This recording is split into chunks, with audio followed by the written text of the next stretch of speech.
Hello, everybody, and welcome to this edition of the Taking Control of Your Diabetes podcast. I am one of your hosts, Dr. Jeremy Pettis. I am joined, as always, by my good friend and colleague, Dr. Steve Edelman. So if you are just tuning in for the first time, first of all, welcome. Second of all, Steve and I are both adult endocrinologists. We work at the University of California, San Diego, and we both have type 1 diabetes since we were 15. So, Steve, what is today's topic? Yes. Today's topic, in short, is called MDI, a common doctor phrase that stands for multiple daily injections, which really pertain to both people with type 1 and type 2 diabetes. Now, I just have to say that a lot of our programming and even our video conferences, we talk a lot about insulin pumps, hybrid closed loop, artificial pancreas, automatic insulin delivery systems. This is not about those systems. And it turns out that most people with type 1, the majority, and the vast majority of type 2s who have to take insulin are taking multiple daily injections. So the purpose of this podcast is really to talk about how to be successful using this common regimen. Mm-hmm. And I think being clear that, of course, we're big advocates for technology, CGM, artificial pancreas, and there's great benefits there. But, you know, we want to make sure that we're addressing the conversation of all these people that are not using these systems. So how do you get the most out of insulin when you're taking it through a syringe or a pen? Yeah. How do we allow people on MDI, and they choose that reason specifically, hopefully it's not just their physician's decision, right, and they can do just as well as other folks. They may have to work a little harder, take a few more injections, but well, let's get into introducing our guest, Henry. I should just say that I've been friends with Henry a long time, pediatric endocrinologist that has spent a good part of his career working in the diabetes industry space. Many different companies, including Type 1 Diabetes Exchange, and Sanofi, and now with Embecta, which is a subdivision, it's probably not the best description, of BD, Becton Dickinson, who make the needles of the world. And so welcome, Henry. Tell us a little bit about your background that I didn't really cover very well. That's right, Steve. First of all, thank you for having me on the show. And Jeremy, it's great to see you as well. As long as my mother's not listening, it's okay not to give the best introduction. So I'll only say that Embecta is actually a spin-off of BD, and now a separate company known, as you were mentioning, as the company that makes needles and syringes. And so MDI is a really, really important topic for me. But my career really spanned doing a lot of different things in industry, but continuing to see patients, because that's what keeps me rooted in what it is I do every single day. Well, we appreciate that. Could I just ask you quickly, why did you pick pediatrics versus adult endocrinology? Yeah, there was this notion when I was in medical school that pediatrics, kids can do no harm. They're pure, they're naive, they really don't have any history in their lives that you can point to and say, this is a bad player. They're kids. But it's sort of like veterinary medicine in the sense that, all the kids come with an owner, also known as a parent. And so although you have the child who's the person you're caring for, you're really caring for the entire family. Adult medicine just seemed that people had already been in their cycles of life and have experienced so much that there was less of an impact, at least from my perspective, I could have with that population as opposed to pediatrics. Yeah, well, thank you for that. Mm-hmm. Well, I think what we'll do is, and Jeremy and I decided that since both people with type 1 and type 2 are on MDI, we would go through the different components and then maybe talk about type 1 first and then switch right away to folks with type 2. So, Jeremy, let me ask you, and then Henry, we'll get your input. Let's talk about basal insulin and laying a foundation for MDI. Yeah, I think We're starting with type 1. First of all, we've covered this topic in a couple other areas I want to make sure people know about. So our 6th episode of the podcast I just looked was called New Options for Basal and Bolus Insulin. So that's where we talk about specifically all these new therapies. And then we had a good friend, Earl Hirsch, actually do a video on our video vault about, multiple daily injections. So the bottom line of all this is that if you have type 1 or type 2, really, you should get on kind of quote unquote the best basal insulin. And the two that we really have people try to get on is either Tresiba or Toujeo. So I'll say those again, Tresiba and Toujeo. And notice I didn't say Lantus, which is, still very, very commonly used. It's a great insulin, but with these newer ones, Tresiba, Toujeo, they tend to be a little bit more consistent. They have less hypoglycemia. So are they grand slams in terms of taking care of all your issues? No, but they are better than, Lantus. So if you're just listening to this and said, what the heck are these new insulins? Ask your provider, because I always say that the basal insulin is kind of the ground floor, as you were saying, of the house. And you can't build the next level until you kind of got that figured out. So once you get your basal locked in, you got to get that dose right. We talk a lot about how to do that in these other podcasts. But once you have that kind of figured out, you don't really have to change it too much. Once you got your basal locked in, you can kind of file that away. That's done with. Now I'm going to move on to mealtime and corrections, which is really where all kind of the issues come. And I think people kind of struggle with when it comes to diabetes in general. Any comments on that, Henry? Yeah, I think, Jeremy, you touched on some really important points. One of the things, of course, is that Toujeo is made by the same people who made Lantus. And so for them, it was an iteration and an important one, as you mentioned, because of its profile.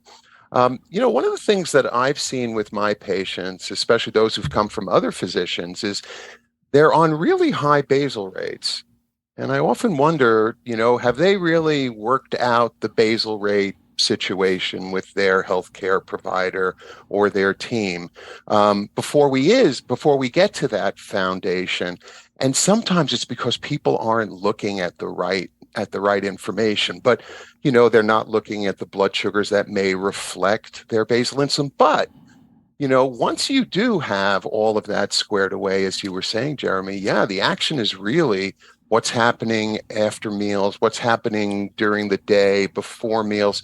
When do you take insulin? When's the appropriate time? What you should expect, and how do you know whether or not what you're doing is right? Mm-hmm. Yeah, I should just say for the listeners out there, there's many of you who are probably on either Levemir or Lantus, and if it's working for you, then more power to you. Jeremy, what are some of the things we talk about in our patient programs? How to test if you're on the right basal. So a couple things. So especially for people with type 1 diabetes, first of all, when you look at the total amount of insulin that you take in a day, you add up all the basal insulin and all your rapid acting insulin, about half of your insulin should come from your basal and about half should come from your mealtime correction. And if that is way off in one way or the other, you're 80% or the vast majority basal and not bolusing for meals at all, or the other way around, that might be a sign that your basal is off. That's something kind of like crude and quick that everybody can do. When you get a little bit more sophisticated, the best time to check if your basal insulin is right is really overnight. And very quickly, the way that you can do that is pick a night that you're going to bed, your blood sugar is relatively flat, has been for the last couple hours, ideally between 120 or 180 or so, and just see what happens overnight. And the job of a basal insulin is to keep your blood sugar flat. It's not to lower it. It's not to let it rise. It's just to kind of keep it flat. So if you go to bed with a blood sugar of 180, and you wake up with a blood sugar of 180, well, you know what? That might be kind of a high blood sugar for you to wake up at. You might not be happy about that high blood sugar, but your basal is perfect. It's keeping you kind of squared away, flat all night. And then you need to kind of adjust, maybe correcting your blood sugar before you go to bed so your basal can hold you. So long story short, you can just kind of do these overnight tests and see, gosh, every night I'm drifting up or I'm drifting down. And that might be a sign that your basal needs to be adjusted. But the thing I wanted to ask the group, and kind of backing up a little bit, is what are reasons somebody might actually actively choose MDI? Because I think especially in the type 1 population, when I see patients, they almost feel like they have to defend the choice, you know, or there's kind of pump guilt, if that's a new phrase that I can, you know, coin, where it's like, you know, Pump-less guilt. yeah, pump-less guilt. You know, I know I'm not on a system. I know I'm kind of a bad, you know, diabetic, but whatever. You know, people, you know, maybe they don't want to wear a device. Maybe they've had issues with pumps before, infusion site failures, etc. So again, this technology is fantastic, but there might be reasons that people actively choose it, and that is okay. I'll say that again. That's okay if you're using injections, and you shouldn't feel like you have to explain it away. Well, Henry works at Chippendale sometimes, so he could never wear a pump. Well, you know, Jeremy, I don't know what to say about Steve's comment, but one of the things that I think is really important, and you know, it could be a whole separate topic, and that's the guilt that people feel because they may not be picking up the newest and the greatest, or their healthcare provider is pushing them in a one-size-fits-all kind of way on the technology piece. But you know, and certainly we all come across this, where people may have tried a pump, or they may be on a hybrid closed loop, and they just can't feel that same kind of pattern or feeling of blood sugars rising, or how to deal with alarms and so on, and they may go off. So it's not only the people who sort of just maintain themselves on MDI; it's also those folks who've tried other technologies and decided to take a break, in which case they really need to know how to use MDI, or they feel it's just not for them. Alarms and things like that, you lose that discretion. But of course, as you were saying, you know, it's, you know, everybody needs to choose a solution that works best for them, and people who are taking care of themselves right on MDI do just as well. I think to add to that too is that people can switch back and forth. And I think people can kind of get in this mindset. I started a pump, now I'm a pumper, or, you know, I'm on injections and I can't do a pump. Steve and I just learned that in 2 weeks, we're both going to Hawaii, and he's actually landing the day I take off. So we need to kind of sync our schedules a little bit more. But, you know, usually like when I will do something like that, go to place them in the water a lot, I'll actually switch to MDI, you know, so I'm not wearing a pump, and, you know, people can have those options. And that's actually a useful learning tool for people to learn how to do that switch. Also, I think that gives people a lot of insight into what a basal does, whether it's an injection or through the pump. So anyways, people can have fluidity with their regimens. Wow. Fluidity. I like that. That's another good one. Memorialized is yours. Yeah, and there's a regimen that I coined. One of the few things in my life that I coined that's in Wikipedia is the untethered regimen. Is it really in Wikipedia? Yeah. No way. Yeah. Can we fact check this, Eric? Yeah, definitely fact check it. Where's that person that's in the back with the earpiece going? No. We're not going to get into the details now, but you could. No, tell us. It's worth explaining. Well, it's basically I got this idea from a patient of mine with diabetes who was on an insulin pump, and he liked scuba diving, but he couldn't wear his pump while he was scuba diving, and he would go under there for quite a while, spend most of the day in the water. So he would take 80% of his basal requirements as Lantus. It was way back when they didn't have the newer basals, and he would. It was perfect. 80% gave him a 20% reduction, and he was exercising in the water, which could. And then he would wear away. the pump. Also, no, he would take off the pump. Well, yeah, but in general, you know, he would have 80% as a basal while wearing the pump. You're right. Which would allow him to take off the pump, go scuba diving, but still have insulin on board and kind of connect it back up. And then connect it right back up and be able to use it normally. But he would add an extra injection of basal insulin at You night. should read your Wikipedia page so you can get your. Well, if you didn't interrupt me, I would have explained it. But Speaking of interrupting, hey, what about the fact that, you know, when people go off pumps and they go on MDI or they're on MDI, it's not only about drawing the insulin up and sticking it into your body, right? There's got to be some guidance that's given about how actually to inject the insulin, because an injection is not an injection and a needle is not a needle. So that's, you know, I think an important part if we're talking about things changing or having MDI. How you inject is really important. Injection technique and rotating your sites and making sure that you don't develop something called lipohypertrophy, where that's where you feel like a bump under the skin, which is a collection of some fat. So rotating the sites is as important. People have got to talk to their healthcare providers, and healthcare providers have got to mention to them how important injection technique is. Well, I want to ask you more about that, but first of all, to confirm, I can't believe this. Eric pulled this up. So the untethered regimen is on Wikipedia, and it literally says the term was coined by Dr. Steve Edelman. So congrats, I don't Steve. believe it. Did you edit that? It. I want to fact check Eric. Well, yeah. Anyways, it actually says his name there. You gotta. They have to fact check me. But Henry, that is important. And as much as we talk about the dose of insulin, we really don't talk about actually technique, or needles, syringes, all of that. So, with your background, tell us why is, the needle important, the syringe you use, the pen needle, all of that. That's something, like I said, we just don't even think about. Yeah. And the other thing is, I can't tell you how many people brag about how many times they use their needle. Mm-hmm. Every time they inject, they bleed out because the needles, what they look like under electron microscope. But I do think it's important. I think one of the biggest issues, Henry, is we have no places to dispose of them. That's the issue. Well, tell us your thoughts, Henry.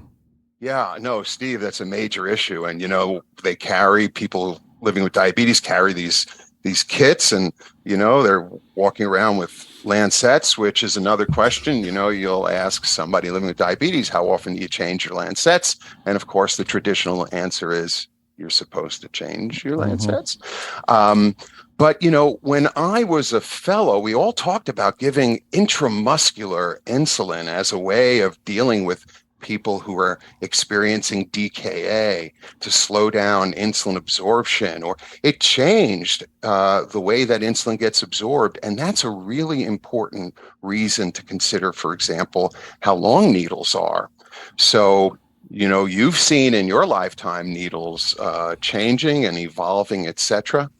But we know if a needle is too long, or if somebody really jams their needle down, as you've seen some people do, they can end up injecting not in the space that insulin should really go, where it's ideally absorbed, but rather into the muscle. And we want to avoid that. So injection force is really, really important, but also how the needle is made. What is about the needle that can get you not to inject into the muscle? Really important. So, number one, shorter needles. And I remember when I first saw this 4 millimeter needle, this tiny little needle, I said, there's no way somebody like me who's got some extra padding for the winter, I understand bears quite well, couldn't possibly use the same size needle as somebody as svelte as my hosts are. It just couldn't possibly be the case. And then I saw the literature and it said, no, it is the case that, people's skin pretty much uniform, regardless of whether or not to have a lot of fat beneath it, but the skin itself is pretty uniform, and that this 4 millimeter needle would actually prevent the insulin from being injected into the muscle. And further, that if you can put something at the base of the needle that prevents, even if you try to really push down, it spreads the pressure a little bit, so you don't get that same, pushing down onto the skin where you could ultimately reach the muscle anyway. And as a clinician, I never really thought about it, to be honest. A needle was a needle. And then I started learning a little bit more about what the needles, that needles do matter, and the size matters, and how you inject matters. So we're still stuck with the problem of how to get rid of them and the importance of changing your needle with every injection. So how do we deal with having the extra stuff? That's an unresolved issue, I think, but really important to talk about the needles being switched with every injection and some of the characteristics we talked about. So why is that important? Changing every single injection. What happens if you don't?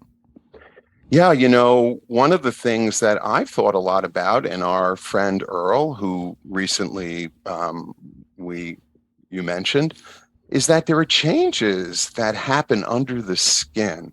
And when you inject with a needle that's been reused, aside from the fact that it causes pain, and you do theoretically expose yourself to the risk of infection, because this needle is no longer sterile once you open it and use it the first time, but also because of the trauma that it causes to the skin and underneath the skin, which may end up contributing to some fibrosis or some scarring of the tissue, which ultimately may lead to a different absorption of insulin from under the skin. And that's how I like to think about it when we talk about changing needles with each injection. Yeah, Henry, I'm sitting here thinking while you're speaking. Jeremy and I, we see people with type 2. You probably don't see too many kids with type 2, but you probably see some these days. And there's nothing better than to pull out a ultra fine 4 millimeter, super skinny needle and show a type 2 how relatively painless, most of the time, totally painless. I don't want to say all the time. And I do think that makes a big difference for people's comfort. Now, the other thing I was thinking is that, well, I think when you're talking about, because there's so much needle phobia, you're going to have to do injections, and that's a big barrier to overcome. And I'll never forget, we actually did that video the other day, and you had me close my eyes, and you said, I'm going to stick this needle in your arm, and you tell me when I've done it. And I couldn't. You jabbed me in the arm, and then I said, right? And I said, I didn't know that you had done it. And I looked, and there was a syringe hanging out of my arm.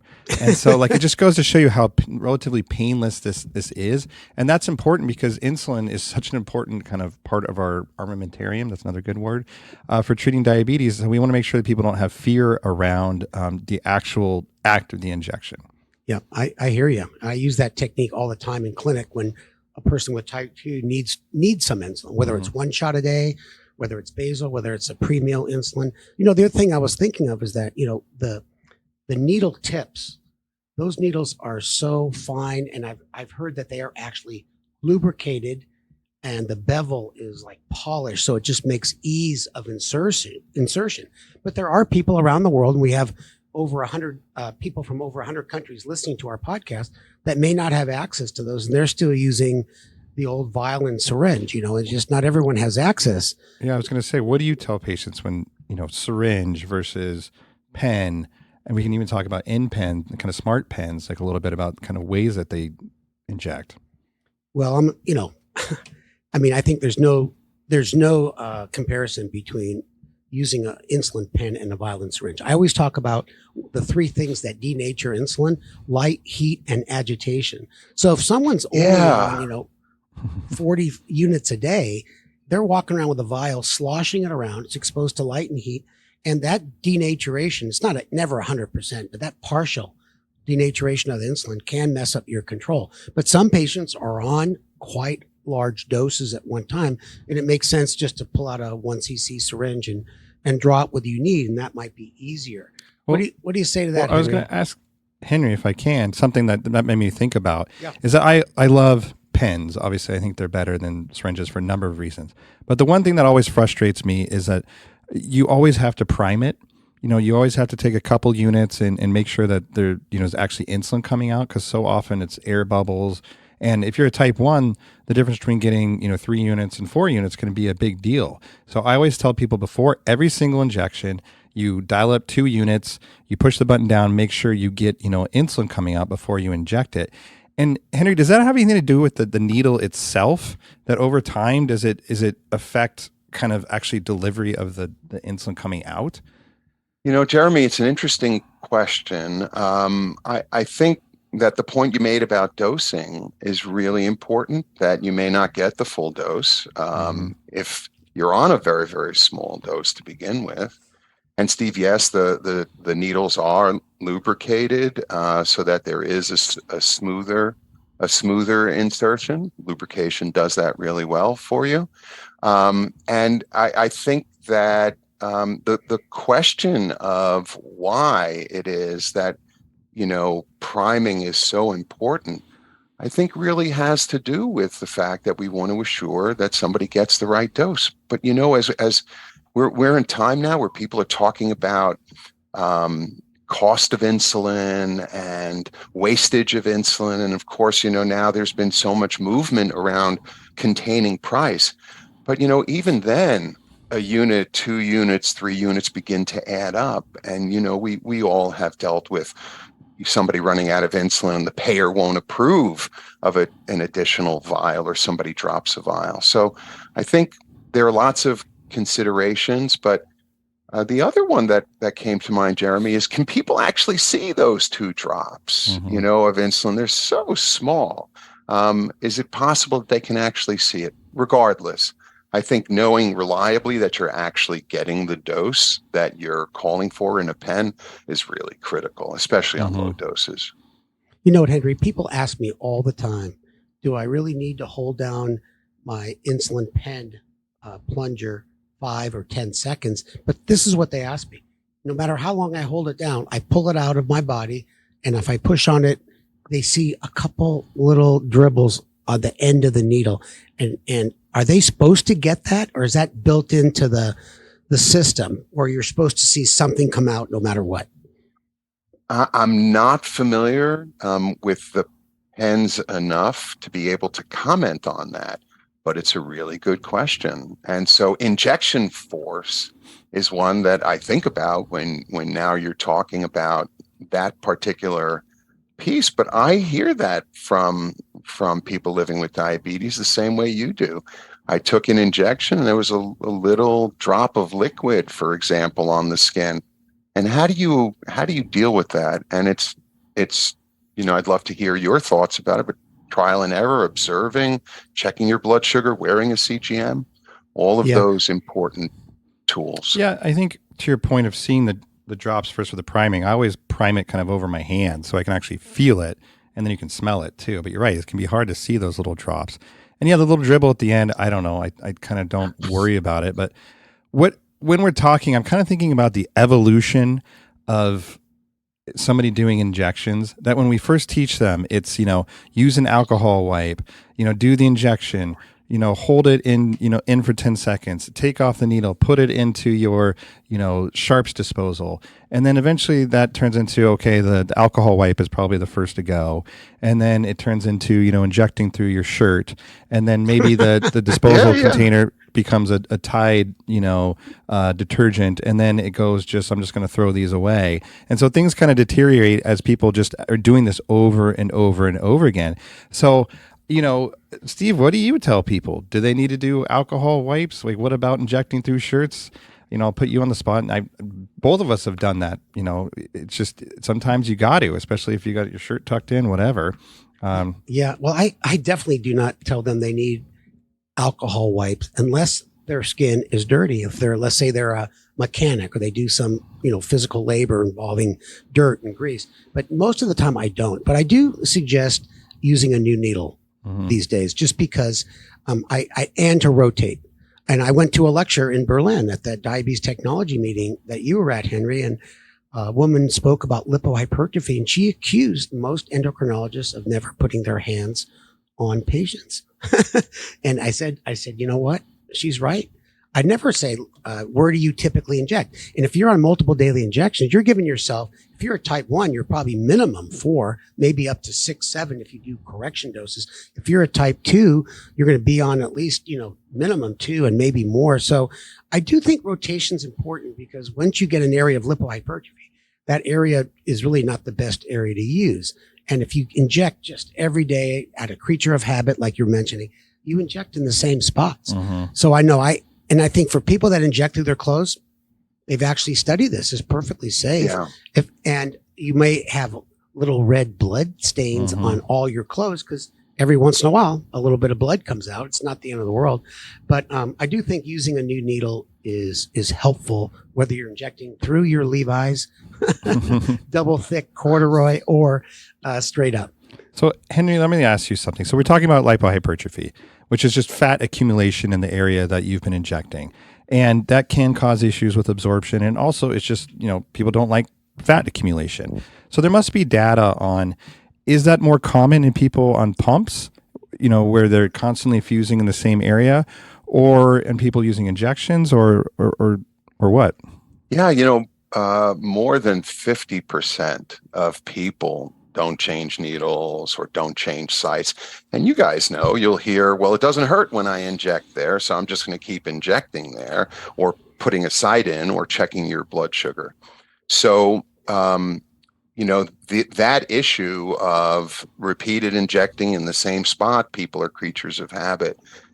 Whether or not this happens in pumps is a really good question, especially as we think about extended wear infusion sets, for example, infusion sets that are lasting now longer than traditionally 3 days and so on, and people looking to develop.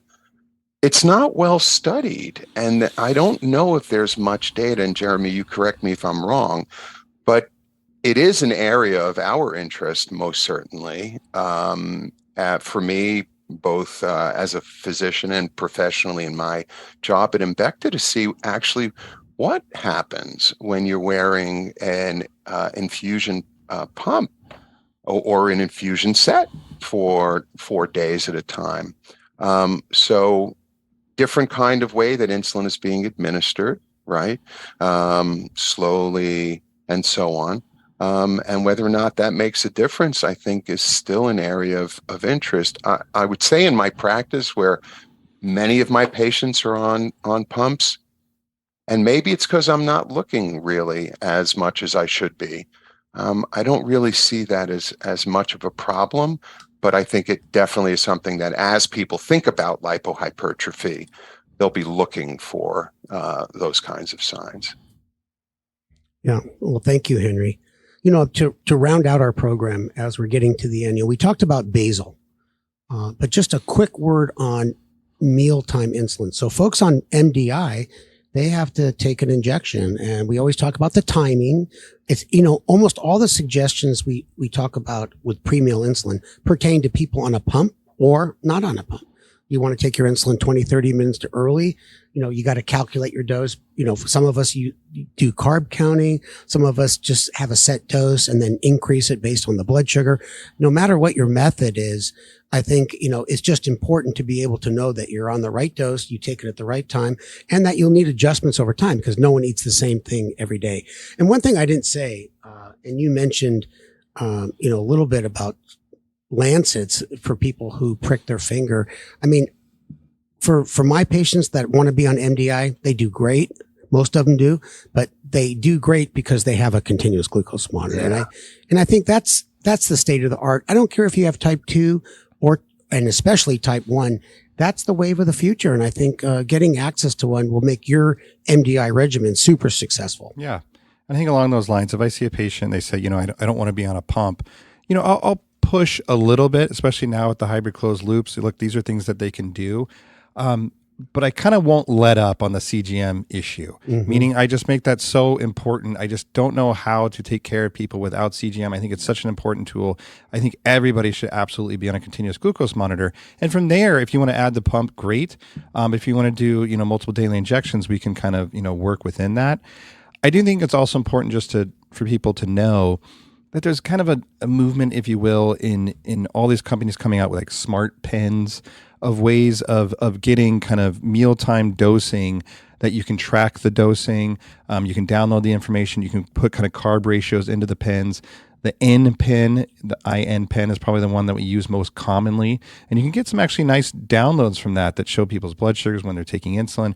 And again, it has some kind of pump-like features where people could say, oh, I'm eating 30 grams. It'll do the calculations for them. So there are ways of getting some of the benefits of pump while staying on multiple daily injections. That's such an important point, Jeremy. Thanks for bringing that up because they really have all the benefits of the software of an insulin pump. And a lot of the insulin companies are coming out with their own smart pen, even as simple as telling you how much you took at what time during the day, and then they build in extra features from there. And I think it's helpful. And, I remember way back when the first kind of thing I heard of a smart pen was called this insulin, which was literally a cap that went on your insulin pen, and it would just tell you like the time that had gone by since you'd last taken an injection.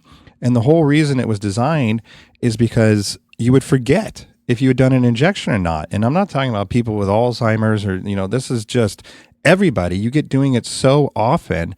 I remember taking an injection of, Humalog, Novolog. This would happen all the time. Put my pen down and then be like, did I do that? Did I take that injection? And it was even worse if it was your basal insulin, because then you're like, well, do I take a double dose or omit the dose? So it kind of started in this very simple, did I take my insulin?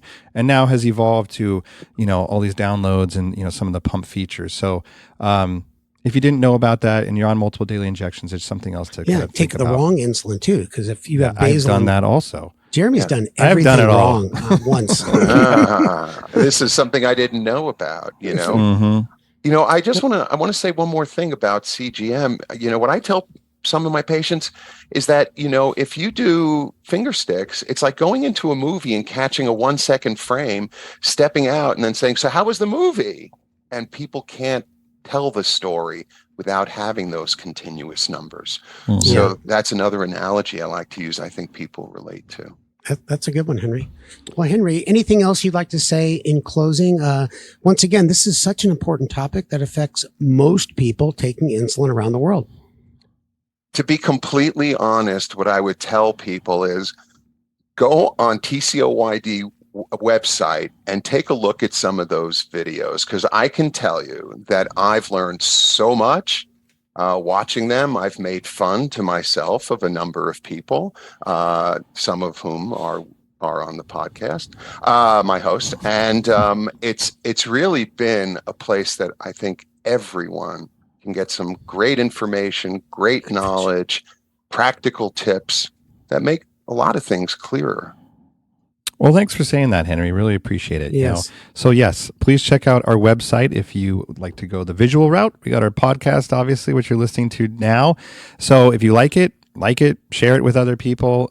This has actually been something we've been doing just over a year now, and we have no intention of going away. Steve and I have been, really enjoying it. So thank you so much for being here with us, Henry. And I'm glad that this topic kind of went in this direction to some areas that we don't talk about a lot, but are just really critical. It's so true. So thanks again for joining us, and thanks everybody for listening. And we will talk to you on the next one. Thanks, Henry. Thank you so much. Thanks for having me.